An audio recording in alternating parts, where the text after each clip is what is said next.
ఆంధ్రప్రదేశ్ ముఖ్యమంత్రి నారా చంద్రబాబు నాయుడు, మాజీ మంత్రి, వైసీపీ సీనియర్ నాయకుడు పెద్దిరెడ్డి రామచంద్రారెడ్డిల మధ్య రాజకీయ వైరం ఎలా ఉందో కొత్తగా చెప్పాల్సిన అవసరం లేదు.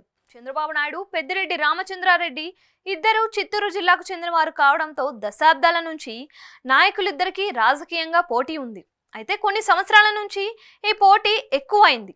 గతంలో చంద్రబాబు సీఎంగా పనిచేశారు. కాంగ్రెస్ ప్రభుత్వంలో పెద్దిరెడ్డి రామచంద్రారెడ్డి మంత్రిగా పనిచేశారు. జగన్ వైఎస్ఆర్సీపీని స్థాపించిన తరువాత కాంగ్రెస్ కు గుడ్ బై చెప్పిన పెద్దిరెడ్డి తరువాత ఆ పార్టీలో చేరిపోయారు. ఇక పీలేరు నుంచి పుంగనూరు నియోజకవర్గానికి మారిన పెద్దిరెడ్డి తరువాత వైసీపీలో చక్రం తిప్పడం మొదలుపెట్టారు. 2019లో జగన్ సీఎం కావడం, పెద్దిరెడ్డి రామచంద్రారెడ్డి మంత్రి కావడం జరిగింది. వైసీపీ ప్రభుత్వంలో తిరుగులేని నాయకుడిగా మంత్రిగా చక్రం తిప్పిన పెద్దిరెడ్డి రామచంద్రారెడ్డి ఎక్కువగా కుప్పం మీద ఫోకస్ పెట్టడంతో చంద్రబాబు సీరియస్ అయ్యారు. వైసీపీ ప్రభుత్వంలోనే కుప్పంను మున్సిపాలిటీగా చేశారు. కుప్పంలో మొదటిసారి జరిగిన మున్సిపల్ ఎన్నికల్లో పెద్దిరెడ్డి రామచంద్రారెడ్డి చక్రం తిప్పి వైసీపీ ఖాతాలో వేసుకున్నారు. కుప్పంలో జరిగిన మున్సిపల్ ఎన్నికల్లో టీడీపీ ఓడిపోవడంతో చంద్రబాబు షాక్ అయ్యారు.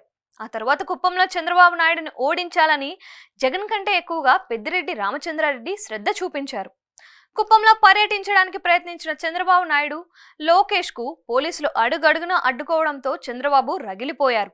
కుప్పంలో తనను దెబ్బ తీయడానికి పెద్దిరెడ్డి కుట్రలు చేస్తున్నారని తెలుసుకున్న చంద్రబాబు నాయుడు ఎన్నడూ లేని విధంగా 2024 అసెంబ్లీ ఎన్నికలకు ముందు కుప్పం నియోజకవర్గంలో పర్యటించారు.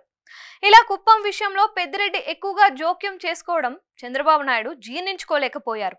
అదే సమయంలో కుప్పం టీడీపీ కార్యకర్తల మీద కేసులు పెట్టి జైలుకు పంపించడంతో అప్పటి నుంచి చంద్రబాబు ఆయన మీద కసిగా ఉన్నారు. అసెంబ్లీ ఎన్నికలకు ముందు మదనపల్లె సమీపంలోని అంగల్లు పుంగనూరు బైపాస్ రోడ్డు సమీపంలో చంద్రబాబు పర్యటన సందర్భంగా గొడవలు జరగడం, చంద్రబాబుతో పాటు టీడీపీ నాయకుల మీద కార్యకర్తల మీద కేసులు నమోదు కావడం తెలిసిందే.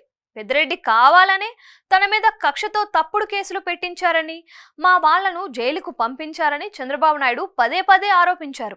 మేము అధికారంలోకి వచ్చిన తర్వాత అందరికీ వడ్డీతో సహా చెల్లిస్తామని చంద్రబాబు ఆ రోజే చెప్పారు. చంద్రబాబు అనుకున్నట్లుగానే ఇటీవల జరిగిన అసెంబ్లీ ఎన్నికల్లో వైసీపీ ఓడిపోవడం, కూటమి ప్రభుత్వం అధికారంలోకి రావడం, చంద్రబాబు సీఎం కావడం జరిగిపోయింది. అధికారంలో ఉన్న సమయంలో మమ్మల్ని నానా ఇబ్బందులకు గురిచేసిన పెద్దిరెడ్డి మీద చంద్రబాబు ఫోకస్ పెట్టడంతో వైసీపీ నాయకుడు పెద్దాయన వ్యవహారం ఒక్కొక్కటి బయటకు లాగుతున్నారు.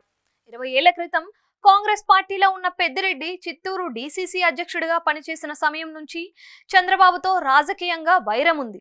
అయితే చంద్రబాబుకు పెద్దిరెడ్డి రాజకీయంగానే విభేదాలు ముదిరిపోవడంతో ఇప్పుడు ఉమ్మడి చిత్తూరు జిల్లా రాజకీయాలు రసవత్తరంగా మారిపోయాయి.